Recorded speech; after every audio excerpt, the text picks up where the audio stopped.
Antique Antics in Waynesville, North Carolina at the shop of our good friend Charlene Felts. Charlene is an amazing person and she loves you, Whoopi, and it's on her bucket list to be able to meet you in person and talk about a few things that she and you both enjoy, like Bakelite. And so we're hoping that this video will get selected and that Charlene will be able to have her dream come true of meeting you in person. Now, what you need to know about Charlene is that she is amazing, and she's visually impaired and has been suffering from macular degeneration for several years, but that hasn't slowed her down at all. She's making sock monkeys like nobody's business, Whoopi, and seriously, it's her fantasy to be able to present you with a black sock monkey. So she told us this yesterday, that she's hoping to meet you by 2012, but between us, I don't really want to wait until 2012 because I don't know how long her vision is going to be at the stage where it is, where she's really going to be able to see and fully enjoy your beautiful face. And I want that meeting to be like the most meaningful thing for her ever.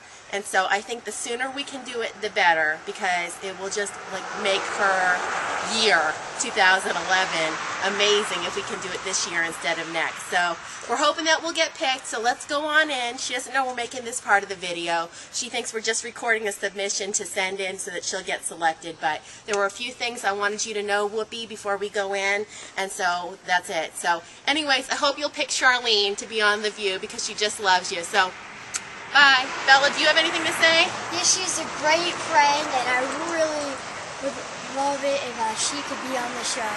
And so, yeah, that's all I have to say. Let's go inside. Bye. Bye. Hi, Whoopi. This is Charlene.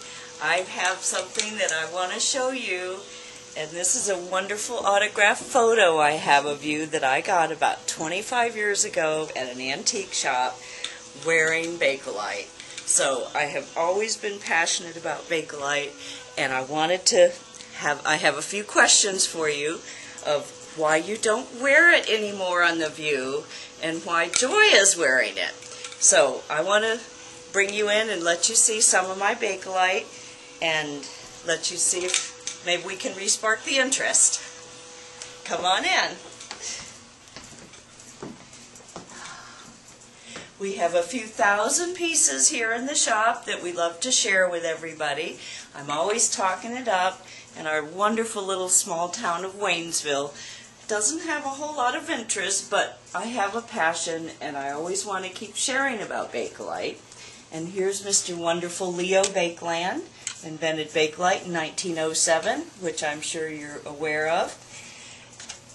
And we have some beautiful selections, all kind of arranged by color, and I love it. And this isn't even a drop in the bucket for what I have at home in my own collection.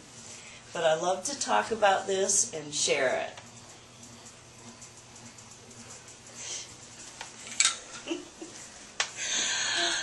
So, your picture has been with me many places. And first it was in my antique shop in Sarasota, among a few thousand more pieces. And everybody asked, did I get to meet you? And I always had to say, not yet. So now's my chance. I'm going to try. And you even went to Toronto with me, to the Royal Ontario Museum. I gave a lecture up there on Bakelite jewelry in an event called Collecting the 20th Century in 1998. So we had a wonderful time there, and I got to have your picture in the museum itself along with my collection. And I've been studying Bakelite for about 25, 30 years now.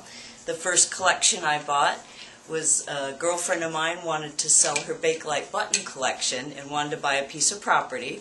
So I paid on it one whole summer and got started with the Bakelite buttons, which I have a few over here. And of course we know what the real attraction to Bakelite is the sound, the clunk. And these are called cookies.